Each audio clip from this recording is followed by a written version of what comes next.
नमस्कार दर्शकों, आप सभी का स्वागत है दूरदर्शन के कार्यक्रम कृषि दर्शन। दोस्तों, आज जिस विषय पे हम बात करेंगे वो है भोज्य एवं विधायन आलू की नई किस्में। और इसी खास विषय में आज हमारे बीच एक्सपर्ट रहेंगे वो है डॉक्टर शैलेश सूद, जो कि सीनियर साइंटिस्ट के पद पर CPRI शिमला में कार्यरत हैं। डॉक्टर साहब, आपका बहुत बहुत स्वागत है आज की इस कार्यक्रम में। डॉक्टर साहब, अगर हम बात करें आलू की, जिसे सब्जियों का राजा भी कहा जाता है और देश व विदेशों में भी इसकी मांग ज़्यादा अधिक देखने के लिए मिलती है, तो सबसे पहले मैं यही चाहूँगा कि आप आलू की क्या विशेषता है, खासतौर पर हिमाचल प्रदेश और भारत में, इसके बारे में थोड़ा सा दर्शकों को बताएं। धन्यवाद। सर्वप्रथम तो सभी दर्शकों को मेरा नमस्कार जो इस कार्यक्रम से जुड़े रहते हैं जी। जैसा कि आपने पूछा कि भारत और हिमाचल में आलू की क्या विशेषता है या खासियत है, तो इसके बारे में मैं बताऊंगा। देखिए, आलू हमारे ना भारत की फसल है ना हिमाचल की फसल थी, ये बाहर से लाई गई फसल है जिसको कि अंग्रेज़ों द्वारा पूरे भारतवर्ष में लाया गया। और सबसे पहले इसको हिली एरियाज या जो हमारे पहाड़ी क्षेत्र हैं जैसे हिमाचल है या अन्य पहाड़ी क्षेत्र हैं, वहाँ पे उगाया गया। पहले तो वो शौकिया तौर पे उगाया गया क्योंकि वो उनको खाने में अच्छा लगता था। फिर धीरे धीरे जो हमारे यहाँ के लोग थे उनको भी ये आलू अच्छा लगने लगा। और आज का अगर हम सिनेरियो देखें तो आज के अगर एरिया और प्रोडक्शन की बात करें आलू की पूरे भारतवर्ष की, तो हम लगभग दूसरे स्थान में आते हैं पूरे विश्व में आलू की प्रोडक्शन में। और अगर हम हिमाचल की बात करें तो हिमाचल का अगर आप देखेंगे, पहले हिमाचल के कुछ क्षेत्र ऐसे थे जहां से बहुतायत में बीज जो है, क्वालिटी सीड जो है, जैसे कि लाहौल स्पीति का हमारा क्षेत्र है, वहां का बीज बहुत अच्छा माना जाता था। और नीचे के सभी मैदानी क्षेत्रों में आलू के, लाहौल स्पीति के बीज की बहुत मांग रहती थी। तो अब अगर आप देखेंगे, आलू अब हमारी हर सब्जी का हिस्सा बन गया है। और हम अगर कहीं ना कहीं देखें तो दिन में कहीं ना कहीं आलू खाते ही हैं, चाहे वो सब्जी के रूप में या किसी अन्य दूसरे रूप में। कहीं ना कहीं अगर हम फास्ट फूड में भी अगर हम बात करें, समोसे हो गए या कई अन्य जो प्रोडक्ट है, उसमें भी हम आलू का सेवन ज़रूर करते हैं। बिल्कुल सही बात है जी। डॉक्टर साहब, जब भी हम बात करते हैं आलू में, तो भोज्य और विधायन आलू की इसको श्रेणी में बांटा जाता है, तो इसके बारे में थोड़ा सा हमारे दर्शकों को बताएं कि आखिर इनके बीच में अंतर क्या है और सरल भाषा में क्या है। ये देखिए, आपने बहुत अच्छा प्रश्न पूछा क्योंकि कुछ लोगों को भोज्य और विधायन आलू के बारे में थोड़ा सा पता नहीं रहता है और उनको हल्का सा कन्फ्यूजन रहता है कि भोज्य आलू क्या है और विधायन आलू क्या है। तो अगर हम बात करें भोज्य आलू की, तो भोज्य आलू हम उस श्रेणी के आलू को बोलते हैं जो कि हम सब्जी के लिए उगाते हैं, जैसे कि हमारे किसान उगाते हैं और उसको हम सब्जी के रूप में इस्तेमाल करते हैं। तो वो एक भोज्य आलू की, इस तरह से भोज्य आलू की किस्में बनाई जाती हैं। और दूसरा विधायन आलू की किस्में जो हैं उनका प्रजनन अलग तरह से किया जाता है क्योंकि उसमें कुछ गुण ऐसे होने चाहिए जो कि हमारे मार्केट में उत्पाद हैं। जैसे कि आप चिप्स देखते हैं, आजकल बच्चे चिप्स लाइक करते हैं, फ्रेंच फ्राइज रहती हैं, तो उस तरह के उत्पाद बनाने के लिए उन तरह की किस्मों को हम विधायन आलू की किस्में कहते हैं, विधायन के लिए आलू कहते हैं। जी। डॉक्टर साहब, अगर हम बात करें हाल ही में जो नई किस्मों की, और आपका जो विभाग है CPRI, वो भी समय समय पर नई किस्में लाता रहता है, तो ऐसी कौन कौन सी जो नई प्रमुख किस्में हैं जो वर्तमान समय में या हाल ही वर्षों में हमें देखने के लिए मिली है? देखिए, अगर हम बात करें सभी किस्मों की, तो अभी तक हमारे संस्थान ने लगभग 76 किस्में जो हैं वो विकसित की हैं, जिसमें भोज्य आलू की भी किस्में हैं और विधायन के आलू की भी किस्में हैं। तो अगर हम देखें कि अभी रिसेंटली हमने कितनी किस्में बनाई हैं, तो अगर हम पिछले 1-1.5 साल की बात करें तो अभी हमारी कुछ किस्में जो हैं वो तो विधायन की किस्में अभी हमने उपलब्ध करवाई हैं किसानों के लिए भी और प्रोसेसर्स के लिए भी। तो अगर हम इसी साल की बात करें तो 4 किस्में इस साल हमारी रिलीज़ हुई हैं। इन 4 किस्मों में 2 किस्में जो हैं वो विधायन आलू की हैं, कुफरी चिप भारत 1 और कुफरी चिप भारत 2 के नाम से। और 2 किस्में जो हैं वो हमारे भोज्य आलू की हैं, जिसमें कि एक का छिलका जो है बाहर वो लाल रंग का है, जिसका नाम कुफरी रतन है। और दूसरी प्रजाति जो है वो जलवायु जो परिवर्तन है उसके अनुकूल है, वो जिसको हम हीट टॉलरेंट वैरायटीज कहते हैं, तो वो कुफरी तेजस के नाम से प्रजाति है, जिसको अभी रिलीज किया गया है भारत सरकार द्वारा, जो कि हमारे द्वारा बनाई गई है, हमारे संस्थान के द्वारा बनाई गई है। जी। डॉक्टर साहब, जैसे आपने जिक्र किया कि अभी बहुत सी किस्में हैं जो CPRI द्वारा समय समय पर लाई गई है, तो और हर किस्मों की अपनी अपनी विशेषताएं भी रहती है, अलग अलग खासियत भी रहती है, तो क्या क्या जो खासियत है इन अलग अलग नई नई किस्मों की है, उसके बारे में थोड़ा दर्शकों को बताएं। हाँ बिल्कुल, देखिए अगर हम बात करेंगे विधायन की किस्मों की, तो विधायन की किस्मों में क्या रहता है कि ड्राई मैटर जो होता है, शुष्क पदार्थ की मात्रा वो अधिक होनी चाहिए। और जो चिप्स और फ्रेंच फ्राइज होते हैं इनमें लगभग 20 से 22 या 20 से 24% की शुष्क पदार्थ मात्रा इन प्रजातियों में होनी चाहिए। और साथ में रिड्यूसिंग शुगर जो होते हैं वो कम होने चाहिए, क्योंकि अदरवाइज क्या होगा, आपके जब चिप्स बनेंगे या फ्रेंच फ्राइज बनेंगे तो वो तलने के बाद कहीं ना कहीं उनका रंग जो है वो पीला या सफ़ेद नहीं रहेगा, वो काले या भूरे रंग के बन जाएंगे। तो शुष्क पदार्थ की मात्रा और रिड्यूसिंग शुगर्स, ये दोनों तो होते हैं विधायन के लिए। रिड्यूसिंग शुगर कम होने चाहिए, शुष्क पदार्थ की मात्रा अधिक होनी चाहिए। और अगर हम भुजे आलू की किस्मों की बात करें तो वहाँ पे इन जनरल हम देखते हैं कि प्रोडक्शन ज़्यादा होनी चाहिए और उससे जो है किसानों को ज़्यादा लाभ मिले। और इसमें अलग अलग तरह की प्रजातियाँ होती हैं, जैसे मैंने आपको थोड़ा सा उदाहरण दिया था अभी, जलवायु परिवर्तन के अनुकूल प्रजातियाँ, कुछ होती हैं जो पोषण तत्वों से भरपूर प्रजातियाँ, कुछ होती हैं जो बीमारियों से रेजिस्टेंट प्रजातियाँ। तो इस तरह की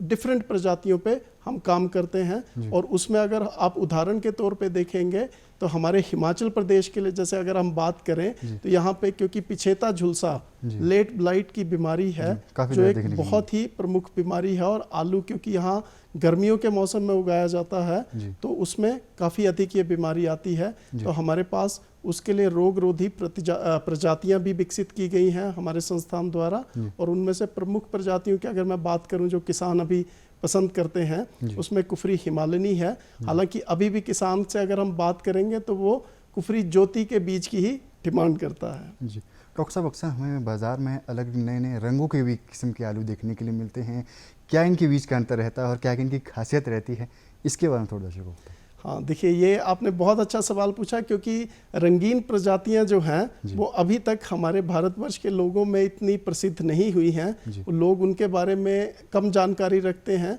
तो हमारे संस्थान ने रंगीन प्रजातियों पे भी कार्य किया है। और अगर अभी हाल की बात करें तो हमारे संस्थान ने कुफरी नीलकंठ के नाम से एक प्रजाति विकसित की है जिसका छिलका जो है वो जामुनी रंग का है और अंदर जो उसका गूदा है जिसको फ्लैश बोलते हैं वो पीले रंग का है। तो कुछ जगह में क्या होता है कि वो छिलके के साथ आलू खाए जाते हैं। तो जहाँ छिलके के साथ आलू का सेवन किया जाएगा तो एंटीऑक्सीडेंट की मात्रा, क्योंकि वो रंगीन है बाहर से, तो एंटीऑक्सीडेंट की मात्रा अधिक रहती है। इसी तरह से अभी एक नई प्रजाति है कुफरी जामुनिया, तो उसका छिलका भी जामुनी है और अंदर से उसका गुदा भी जामुनी है। तो उसमें क्या है, एंटीऑक्सीडेंट की मात्रा जो है वो ज़्यादा रहती है कलर होने की वजह से। और उससे कुछ जो रोग होते हैं हमारे अंदर जो रोग रहते हैं, इन्फ्लेमेशन रहती है या अन्य कुछ रोग रहते हैं, उसके लिए वो अच्छे एंटीऑक्सीडेंट अच्छे माने जाते हैं। तो इस तरह की प्रजातियों पे और भी कार्य चल रहा है और आगे आने वाले टाइम में और भी इस तरह की रंगीन प्रजातियां आएंगी। डॉक्टर साहब, कहीं ना कहीं जो किस्मों का चयन करना बड़ा अहम माना जाता है। अगर किसी किसान को अपनी ज़रूरत या अपनी प्रकृति की जो आसपास का जो वायु है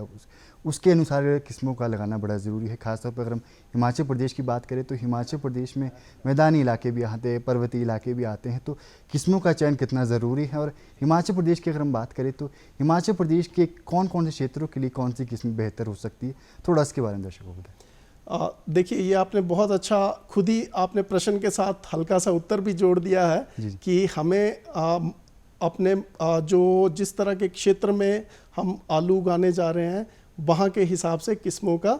चयन हमें करना चाहिए। तो देखिए, अगर हम पहाड़ी क्षेत्र की बात करें तो कुछ ऊंचे पहाड़ी क्षेत्र हैं हिमाचल में, कुछ मध्यम पहाड़ी क्षेत्र हैं और कुछ निचले क्षेत्र रहते हैं। तो जो ऊंचे पहाड़ी क्षेत्र हैं वहाँ के लिए कुफरी गिरधारी करके हमारी प्रजाति है, वो बहुत अच्छा वहाँ पे प्रोडक्शन देती है। वो लगभग 2200 मीटर की ऊपर की जो ऊंचाई है वहाँ पे लोग इस प्रजाति को अच्छे से उगा सकते हैं। जो मध्यम पहाड़ी क्षेत्र हैं वहाँ पे कुफरी ज्योति, कुफरी हिमालयनी को लोग अभी भी उगा रहे हैं और इसके बीज की अच्छी डिमांड रहती है। इसी तरह से एक नई प्रजाति है कुफरी करण, वो भी रोग रोधी है और पहाड़ी क्षेत्रों के लिए है, तो उसको भी लोग यहाँ पे पसंद कर रहे हैं। और धीरे धीरे, क्योंकि नई प्रजाति है, आलू में जब भी कोई नई प्रजाति आती है तो 5-6 साल के बाद ही लगभग उसका थोड़ा सा पॉपुलराइजेशन होता है और किसानों को उसका पता चलता है।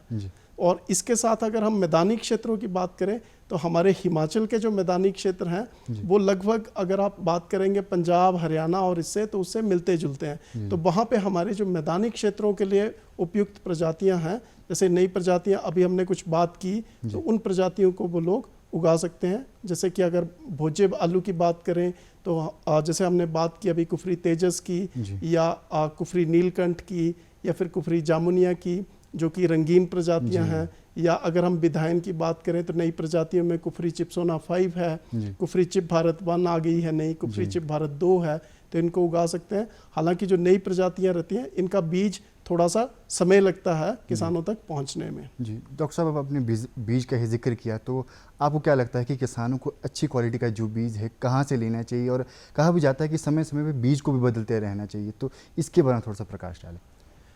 देखिए, बीज का बदलना आलू के लिए बहुत ज़रूरी है, क्योंकि आलू में बीज क्या रहता है हमारा, वो रहता है कंद, जो कि ट्रू सीड नहीं होता है एक्चुअली, वो एक तरह से वेजिटेटिव प्रोपेग्यूल है। तो उससे अगर हम बार बार उत्पादन लेंगे, फसल लेंगे, तो वो कहीं ना कहीं खराब हो जाता है। तो इसीलिए बीज का बदलना जो है वो जरूरी रहता है। और अगर आप बात करें कि कहाँ से मिलेगा और क्वालिटी सीड उनको यूज़ करना चाहिए, तो उनको देखिए CPRI का काम होता है, हमारे संस्थान का कार्य है ब्रीडर सीड का उत्पादन करना। ब्रीडर सीड से फिर इसको 2 या 3 बार मल्टीप्लाई किया जाता है, जिससे कि सर्टिफाइड सीड बनता है। सर्टिफाइड सीड जो है वो स्टेट डिपार्टमेंट ऑफ हॉर्टिकल्चर और एग्रीकल्चर का कार्य रहता है, वो इसको मल्टीप्लाई करते हैं अपने फार्म्स में और फिर वो किसानों तक पहुंचता है। इसके साथ ही क्योंकि आलू एक बल्की क्रॉप है, तो प्राइवेट ग्रोअर्स भी रहते हैं, कुछ हमारे हिमाचल में भी हैं जो सीड का कार्य करते हैं, तो उनसे भी गुणवत्ता युक्त सीड जो है, बीज जो है, वो किसान प्राप्त कर सकते हैं। जी डॉक्टर साहब, आपकी अक्सर मुलाकात किसानों से भी समय समय पर आप रूबरू होते रहते हैं, और किसानों को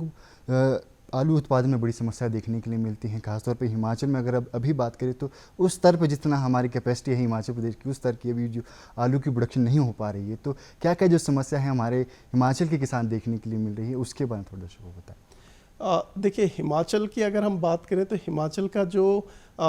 जोन्स हैं, जिनको हम एग्रो इकोलॉजिकल जोन्स बोलते हैं, तो वो पहाड़ी क्षेत्र की वजह से अलग अलग एरिया में डिवाइड हो जाते हैं। तो अगर हम बात करें कि प्रोडक्टिविटी यहाँ कम है, तो उसके कई कारण हैं। देखिए, एक तो बहुत पहाड़ी क्षेत्र होना एक कारण है, जोत बहुत छोटी रहती है, किसान के जो खेत हैं वो बहुत छोटे होते हैं। दूसरा, वैज्ञानिक विधि से खेती कर पाना उनके लिए थोड़ा सा मुश्किल रहता है, खेत जो छोटे होने की वजह से। दूसरा रीज़न ये रहता है कि यहाँ पे किसान जो हैं वो उस तरह से गुणवत्ता युक्त बीज और साथ में खेत की तैयारी और साथ में जो आगे का खेत का रख रखाव है उस तरह से रख नहीं पाते हैं जिस तरह से कि मैदानी क्षेत्रों में उसको रखा जाता है। लेकिन फिर भी अगर हम देखेंगे तो धीरे धीरे जो प्रोडक्टिविटी है वो कहीं ना कहीं हिमाचल की भी बड़ी है। हालांकि अगर हम एरिया की बात करें तो एरिया कहीं ना कहीं आलू में कम हुआ है, उसके कई कारण हैं। देखिए,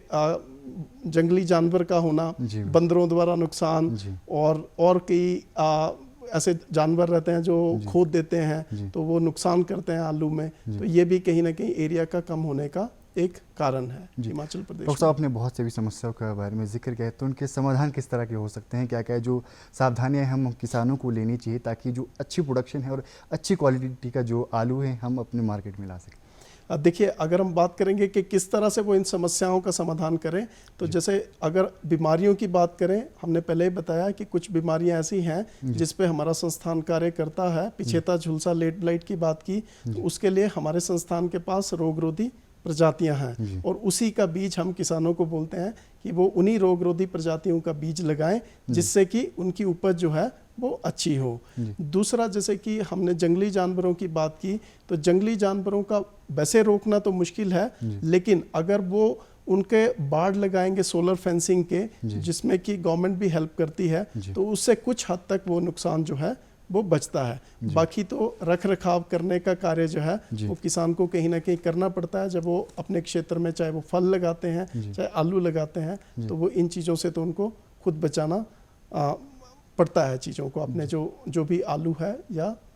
कोई भी फल उन्होंने लगाया है। तो जी डॉक्टर साहब, अक्सर मार्केट में आलू की काफ़ी ज़्यादा डिमांड देखने के लिए मिलती है और कई बार किसान ये भी चाहते हैं कि वो जल्द से जल्द वो आलू को तैयार कर सके, तो क्या कोई ऐसी किस्में भी है जो जल्दी अन्य किस्मों के मुकाबले जल्दी तैयार हो जाए और किसान जो जल्द से जल्द मार्केट में आलू को लेकर आ सके? देखिए, जल्द पकने वाली किस्में बिल्कुल उपलब्ध हैं। अगर हम बात करेंगे मैदानी क्षेत्रों में, तो एक किस्म हमारे संस्थान द्वारा विकसित की गई है, कुफरी पुखराज है, कुफरी ख्याति है, कुफरी सुख्याति है। तो ये किस्में जो हैं, ये किस्में जल्दी पक जाती हैं और किसान कुछ क्षेत्रों में इनको 70 दिन में भी उनको खोद के निकाल के मार्केट में बेचते हैं। जैसे अगर हम एग्जाम्पल पे तौर पे अगर लेंगे तो ऊना क्षेत्र में ये पुखराज का आलू, कुफरी पुखराज का आलू अच्छा, वहाँ उनको अच्छा वैल्यू देता है और वही वहाँ पे लोग जो है इसको लगाना पसंद करते हैं। जी डॉक्टर साहब, अगर हम बात करें नई किस्मों की, तो नई किस्में किसानों के लिए किस तरह से लाभदायक हो सकती है और आपको क्यों लगता है कि समय समय पर किसानों को नई किस्मों की तरफ जाना चाहिए और क्या क्या ये फ़ायदे हो सकते हैं किसानों के लिए, थोड़ा इसके बारे में प्रकाश डालें। देखिए, हमारा मानना ये है कि किसानों को ज़रूर जो हम नई किस्में विकसित करते हैं उनको अपनाना चाहिए, क्योंकि नई किस्मों में एक तो प्रोडक्शन जो है वो ज़्यादा रहती है, दूसरा जो भी रोग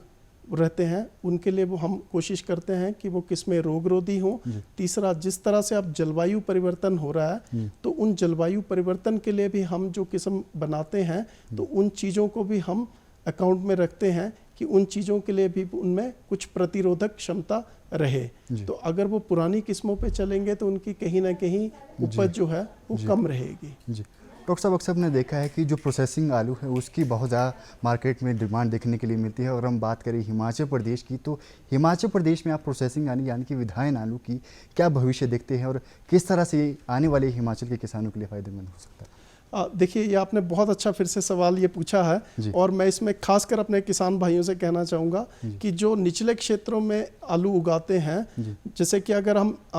उदाहरण के तौर पे लें, कांगड़ा में नगरोटा बेल्ट एक ऐसी थी जहाँ पे विधायन के लिए आलू पहले काफ़ी मात्रा में उगाया जाता था, लेकिन कहीं ना कहीं लोगों ने आलू उगाना कम कर दिया और वहाँ पे अभी धीरे धीरे जो है फिर से आलू, विधायन आलू के लिए कहीं ना कहीं जो कंपनीज हैं वो भी किसानों को अप्रोच कर रही हैं और साथ में हम लोग भी उनको गाइडेंस देते हैं कि वहाँ पे किसान जो हैं वो विधायन आलू की किस्में लगाएं और जिससे कि उनको एक तो उपज अच्छी मिलेगी, दूसरा उनके आलू की जो कीमत है वो अच्छी मिलेगी। तो विधायन आलू की कुछ किस्में जैसे कि आपने पूछा, तो विधायन आलू की जो हमारी नई किस्में हैं, साथ में कुछ पुरानी चिप्सोना सीरीज़ की किस्में हैं, वो पहले भी वहाँ टेस्ट हो चुकी हैं और वो वहाँ अच्छी उपज देती हैं और उनकी उपज के साथ साथ वो क्वालिटी भी आती है जो कि विधायन के लिए चाहिए। डॉक्टर साहब, जैसे आपने भी जिक्र किया कि विधायन आलू कितना फ़ायदेमंद होता है हिमाचल के किसानों के लिए, अगर हम बात करें युवाओं की, तो हिमाचल में आज भी युवा रोज़गार के लिए तरसता है, तो हिमाचल को कि जो युवा हैं उन्हें कैसे विधायन आलू या आलू की खेती की तरफ कैसे आकर्षित कर सकते हैं, क्या क्या हम जो प्रयास कर सकते हैं उसके बारे में थोड़ा दर्शकों को बताएं। देखिए, युवाओं को खासकर अगर आप हिमाचल की बात को मैं थोड़ा सा साइड में लूँगा, अगर मैं जहाँ पे हम लोग जाते हैं जहाँ आलू उगाया जाता है विभिन्न क्षेत्रों में भारत के, तो मैं बात करूँगा आज की डेट में अगर हम देखेंगे तो यंग जनरेशन जो है, युवा लोग ही किसान बन रहे हैं और आलू की खेती में, आलू की खेती नहीं अन्य फसलों की खेती में भी जुड़ रहे हैं, क्योंकि उनको अब उस ज़रूरत का पता लग गया है कि खेती में भी वो लाभ वो ले सकते हैं जो कि अन्य रोजगार में मिलता है। उनको क्या करना है, कंसोलिडेट करके फार्म अपना बड़ा करके ताकि वो एक अच्छा आलू का क्षेत्र जो है वो लगा पाएँ और जिससे जब पैदावार हो वो कंपनीज के साथ टाई अप करें या अन्य मार्केट में टाई अप करें ताकि उनकी एक पूरी वैल्यू चेन हो, वहाँ तक आलू पहुँचाएँ और अपनी उपज का एक अच्छा दाम उनको मिले। इसी चीज़ को देखते हुए मैं हिमाचल के युवाओं को भी यही बोलना चाहूँगा कि वो लोग जो हैं आगे आए, आलू के क्षेत्र में जुड़ें और आलू में बीज के लिए भी हिमाचल जो है बहुत उपयुक्त है। जरूरी नहीं वो आलू को सिर्फ भोज्य या विधायन के लिए उपयोग में लाएं, वो इवन बीज के क्षेत्र में भी काम कर सकते हैं और अन्य प्रदेशों में आलू का बीज हिमाचल से पहुँचा सकते हैं। जी डॉक्टर साहब, जब भी हम आलू की बात करते हैं, एक नई विधि हमने अक्सर देखने के लिए मिलती है, अखबारों या समाचार में देखने के लिए मिलती है, जिसका नाम है एरोपोनिक्स, यानी कि इसका अर्थ होता है हवा में या आलू को लगाना या पानी में आलू को लगाना। इसके बारे में थोड़ा सा हमारे दर्शकों को बताइए, किस तरह की विधि है, क्या इसे आम किसान भी इसे लगा सकते हैं, इसके बारे में थोड़ा दर्शकों को बताएं। देखिए, एरोपोनिक्स को जो विधि है, जैसा कि आपने खुद ही बोला, हवा में आलू उगाने की विधि है और इसका जो उपयोग है वो सीड बनाने के लिए प्रयोग करते हैं और हमारे संस्थान द्वारा ही इस विधि को विकसित किया गया है भारत में। और हमने इस विधि को डिफरेंट ग्रोअर्स को पूरे भारतवर्ष में, अगर हम बात करेंगे नॉर्थ इंडियन प्लेन्स की, तो यहाँ हमने कई लोगों को इस विधि को लाइसेंस के रूप में दिया है और वो लोग जो हैं इस एरोपोनिक्स की विधि से हाई क्वालिटी बीज का उत्पादन करते हैं और उस बीज को फिर किसानों तक पहुंचाते हैं। अगर आपने जैसे बोला एरोपोनिक्स की विधि यहाँ के किसान लगा सकते हैं या छोटा किसान लगा सकता है, देखिए छोटे किसान के लिए थोड़ा मुश्किल होगा क्योंकि इसमें कुछ इन्वेस्टमेंट कॉस्ट होती है इनिशियल, जो कि कुछ ज़्यादा कॉस्ट रहती है क्योंकि इसमें पूरा एक सेटअप बनाना पड़ता है, तो उसके लिए कहीं ना कहीं इनिशियल कॉस्ट एक रहती है। तो वो कहीं ना कहीं अगर किसान बेयर करने को तैयार है या कहीं गवर्नमेंट से उनको सब्सिडी मिलती है तो वो जरूर लगा सकते हैं, लेकिन उनको साथ में मार्केट भी ढूंढनी पड़ेगी कि जो वो बीज बनाएंगे वो कहाँ आगे उस बीज को देंगे। जी डॉक्टर साहब, अगर हम बात करें हिमाचल प्रदेश की, तो हिमाचल में प्रमुखतः कौन कौन से जो ऐसे रोग है जो आलू की फसलों में देखने के लिए मिलते हैं और कैसे इससे बचाव किया जा सकता है, इसके बारे में थोड़ा दर्शकों को बताएं।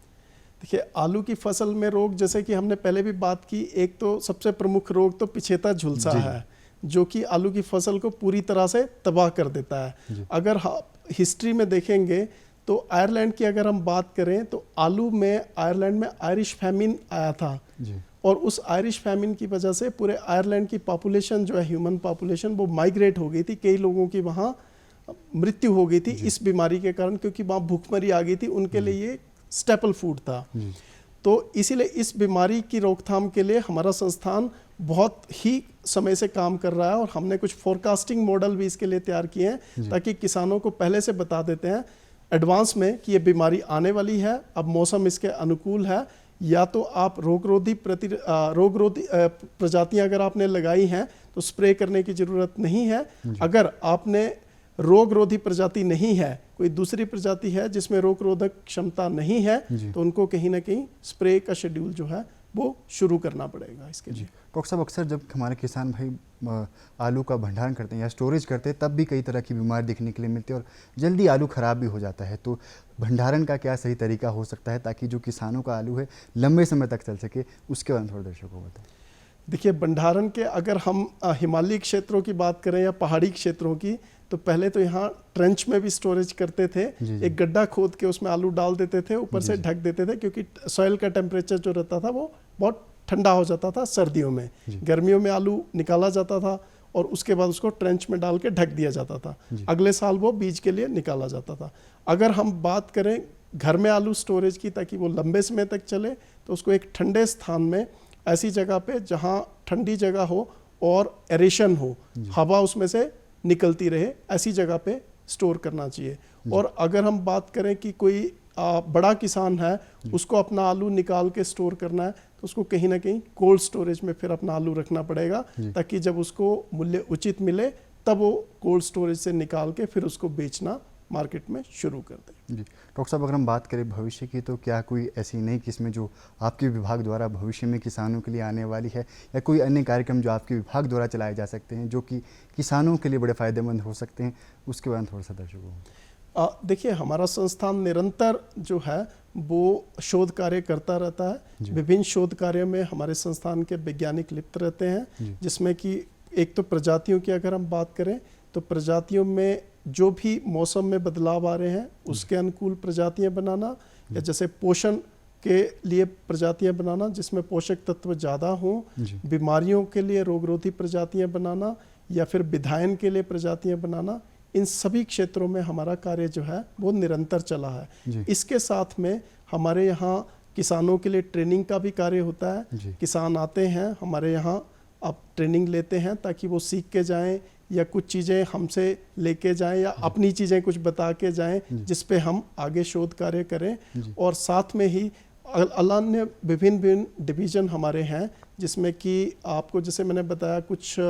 फर्टिलाइज़र कितना यूज़ करना है, एग्रोनॉमी बेस्ड कैसे वो चीज़ें यूज़ करेंगे, या पैथोलॉजी में रोग कैसे आइडेंटिफाई करेंगे आलू में। तो इस तरह से ये पोषक तत्वों की मात्रा जो आपके विभाग द्वारा समय समय पर चलाए जा रहे हैं, और हम आशा करते हैं आपके विभाग के एफर्ट्स के द्वारा वो आने वाले जितने भी जो नई किस्में हैं वो किसानों के लिए बड़ी फ़ायदेमंद हो सकती है। तो दर्शकों, आज हमने मुलाकात की डॉक्टर शैलेश सूद जी से, जिनसे जाना कि कौन कौन सी जो नई किस्में हैं आलू की वो किसानों के लिए फ़ायदेमंद हो सकती हैं और किस तरह से हमारे किसान भाई उचित तरीके से आलू की खेती कर सकते हैं। तो दर्शकों, आप वक्त हो चुका है आपसे विदा लेने की, फिर मुलाकात होगी, तब तक के लिए नमस्कार।